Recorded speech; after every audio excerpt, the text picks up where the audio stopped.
आणि त्याचा दाह मी मुंबईहून माळशिरसच्या दिशेने येत होतो आणि आपले निवडणूक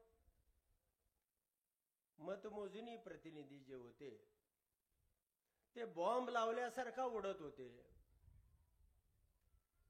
पहिली फेरी झाली, दुसरी फेरी झाली, काहीतरी गडबड झाली असेल, परंतु तिसऱ्या फेरीनंतर मात्र सगळ्यांनी बहिष्कार टाकणे. त्या ठिकाणी अर्जुनदादा मोहिते पाटील आतमध्ये होते. मला फोन आला, चेअरमन हे थांबवा, असं होऊ शकत नाही, हे भयानक झालंय, काय झालंय समजत नाही, एकही माणूस आपला मत मोजायला त्या ठिकाणी तयार नाही. आणि मी सुद्धा चक्रावून गेलो की पश्चिम भागामधून मी 2-2 हजारांना प्रत्येक फेरीला रिवर्स चाललोय आणि असं घडू शकतं का?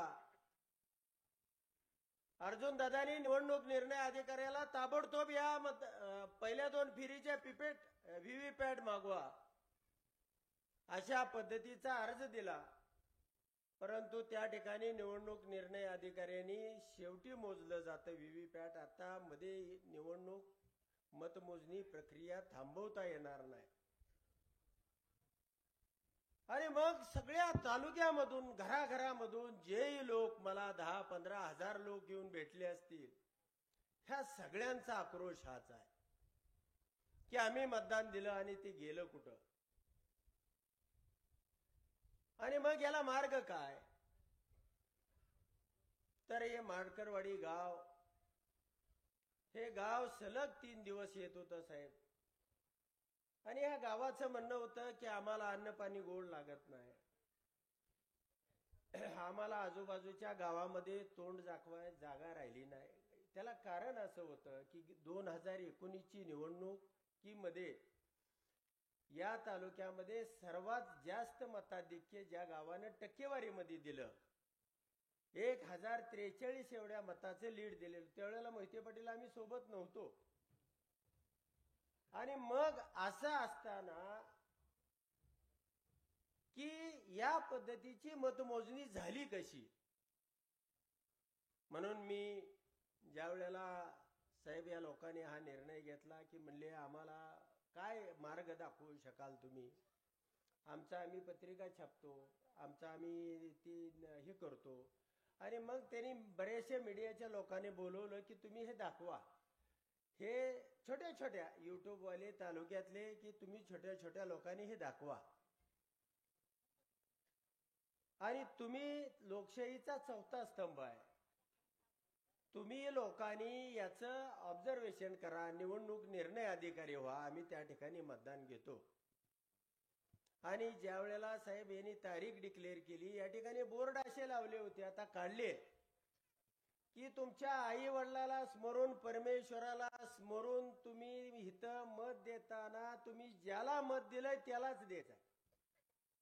12च्या 12 उमेदवारांनी या ठिकाणी हजर राहावं. गावातल्या लोकांनी, भागवत मार्कडांनी सगळ्यांना फोन केले. आणि मग या ठिकाणी निवडणुकीची प्रोसेस सुरू झाली. आदल्या दिवशी मला रात्री फोन आला की या ठिकाणी पोलिसांनी मंडप काढायला सांगितलेलं आहे, इथलं सगळं साहित्य गुंडाळून न्यायला सांगितलेलं आहे, मीडियाचे लोक होते. परंतु मी काही काढू दिलं नाही साहेब. रात्रभर मी येऊन या ठिकाणी चटईवर झोपलो होतो, अख्खं गाव झोपलं होतं. 1000 लोक या ठिकाणी या चटईवरती झोपलेले होते. कुणी या गावातलं घरी जेवाय गेलं नाही. सगळ्याच्या घरनं 2-2 भाकरी आणून तालुक्यातले जे कार्यकर्ते येत होते, ह्या सगळ्या कार्यकर्त्यांना जेवणाची व्यवस्था सुद्धा गावानी पिठलं, भाकरे, मटकी काय जे असेल ते या ठिकाणी केलेली होती. आणि मग या घटनेनंतर याचा उद्रेक झाला, सगळ्या मीडियामध्ये गेलं, मीडियाचे अनेक प्रतिनिधी आले, त्या ठिकाणी झटापट झाली. मी स्वतः साहेब उपस्थित होतो. सीआरपीएफच्या 3 तुकड्या आणि 80 पोलीस. बरं, असं काय घडलं होतं की त्या ठिकाणी हे गाव माउथ पोलिंग त्यांना पाहिजे होतं, असं त्यांनी होऊ दिलं नाही. ह्या बातम्या आपल्यापर्यंत गेल्या, सगळ्यांपर्यंत गेल्या. मग या ठिकाणी अनेक लोक राहुल गांधींनी काही लोकांना पाठवलं. मी या ठिकाणची माती घेऊन 6 डिसेंबरला चैत्यभूमीवरती गेलो आणि त्या ठिकाणी बाबासाहेबांच्या पायावरती ही माती अर्पण केली. ही तुमची लढाऊ माती, ही तुमचं जे परिवर्तन क्रांतीचं हे स्वप्न आहे. त्या ठिकाणी बाबासाहेबांच्या ज्यांनी संविधानाचं रक्षण केलं, लोकशाहीचं रक्षण केलं आणि तिथून मी 5 मेणबत्त्या घेऊन आलोय स्फूर्तीस्थान की हा अंधकार आपल्याला घालवायचा आहे. या ठिकाणी या मेणबत्त्या पवार साहेबांच्या हातानं हा अंधकार दूर करायचा आहे आणि प्रकाशमान करायचा आहे. आणि त्यासाठी साहेब मी काल त्या ठिकाणी शपथ घेण्यासाठी गेलो होतो. परंतु माझ्या शपथेपेक्षा, माझ्या आमदारकीपेक्षा हा मार्कडवाडीचा लढा महत्वाचा आहे. अनेक लोक बळी गेले असतील, अनेक लोकांचं लोकशाहीमध्ये नुकसान झाले असेल, पण मी संघर्षामधला माणूस आहे. माझी आमदारकी या लोकशाही पुढे फार मोठी गोष्ट आहे असं नाही. आणि म्हणून मी त्या ठिकाणी निवडणूक आयोगाला सांगितलं. काही लोक माझ्या विरोधातली डिबेटमध्ये आले होते, त्यांनाही सांगितलं की एका पोटनिवडणुकीची ट्रायल करून बघा. आणि हे काय मीडियामध्ये सांगण्यासाठी साहेब नाही, मी खरोखरचा राजीनामा देतोय. कारण ह्या ठिकाणची जी परिस्थिती आहे ही लोकांना मान्यच नाही. का कुणाला मान्य आहे? हात वर करून सांगा की असं मतदान होऊ शकतं आपल्या तालुक्यामध्ये. मार्कडवाडीकर सांगा तुमच्या गावामध्ये हे मतदान होऊ शकतं. मग तुम्ही 1400 लोकांनी जे मला मतदान दिलेलं आहे, 1400 लोकांनी तुम्ही अफिडेव्हिट घालणार का?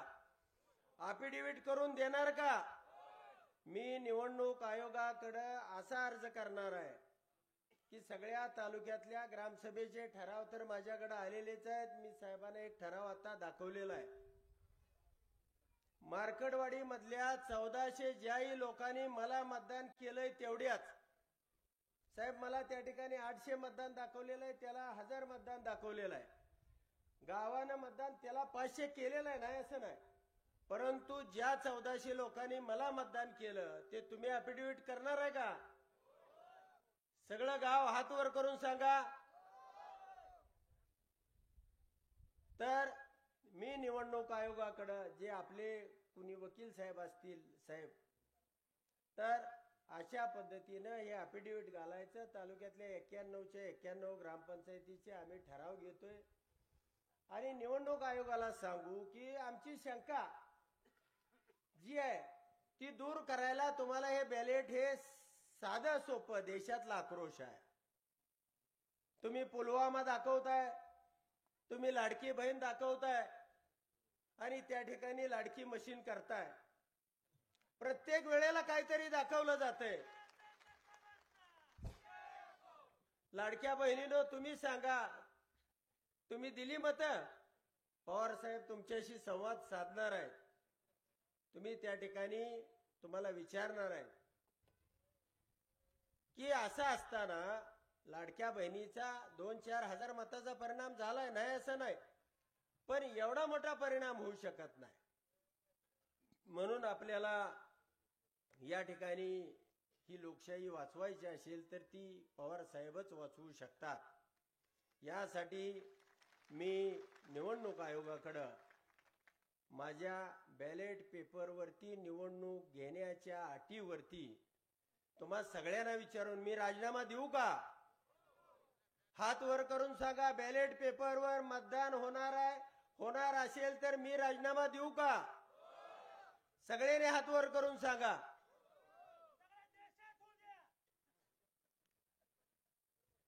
आणि मग त्या ठिकाणी तुम्हा 1400 लोकांचं अफिडेव्हिट नोटरीला बोलवा. तुमच्या गावामध्ये बसून तुम्ही सगळेजण, सरपंच कुठे गेले सरपंच, तुम्ही सगळेजण बसून ते करून घ्या. गावोगावचे ठराव जवळजवळ 80% आलेले आहेत, 20% राहिले असतील ते आपण ठराव घेऊ. निवडणूक आयोगाकडे बॅलेटवरती निवडणूक घेण्याच्या अटीवरती मी राजीनामा द्यायला तयार आहे.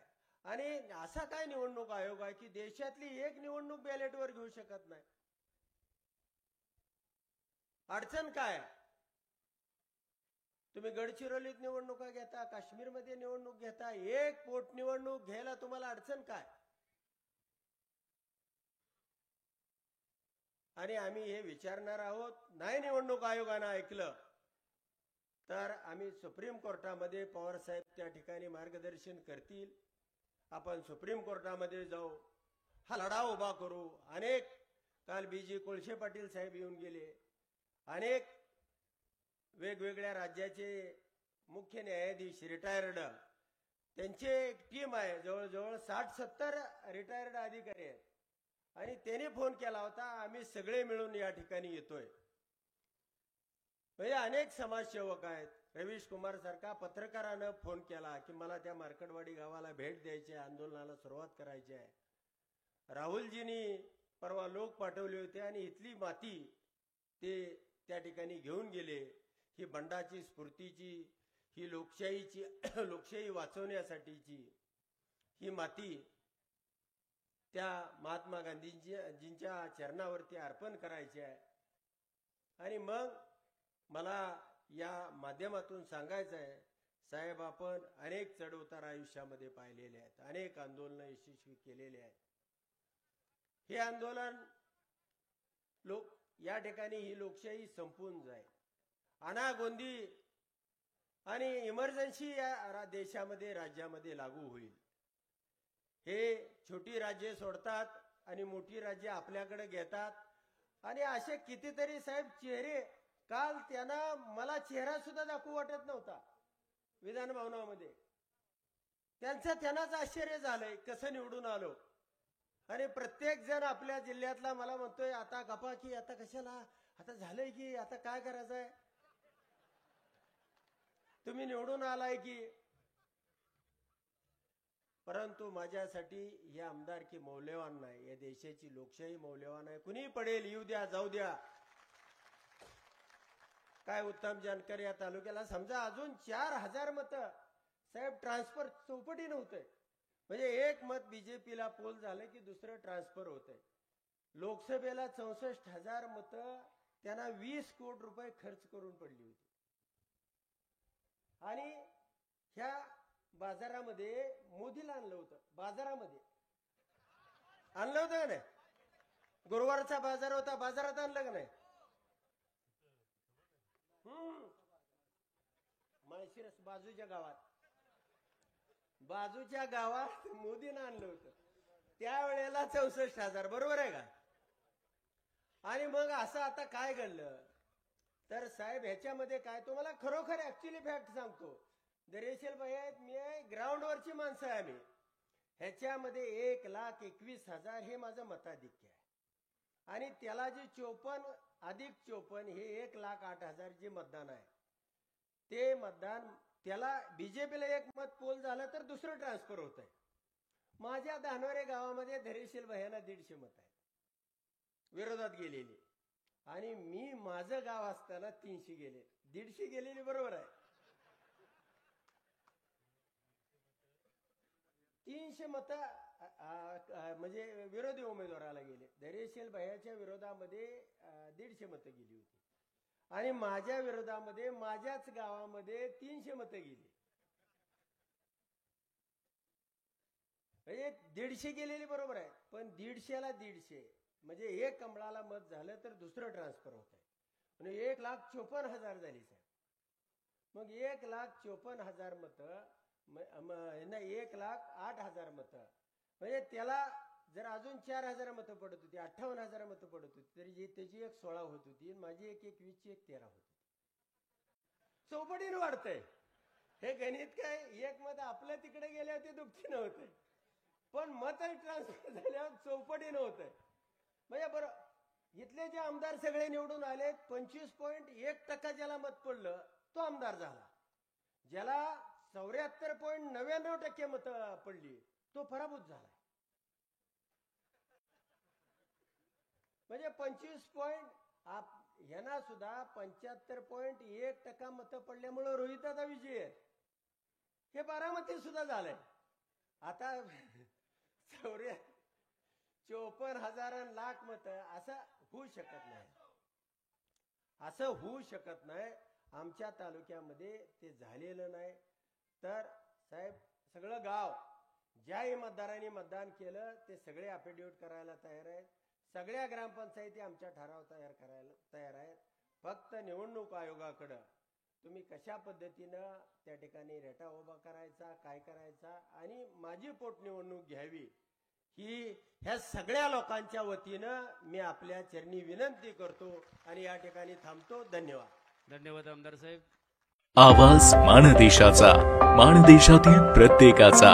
माणदेश प्राईम सबस्क्राईब करा आणि अपडेट रहा. नवीन व्हिडिओच्या नोटिफिकेशनसाठी बेल आयकॉनचं बटन दाबा. धन्यवाद.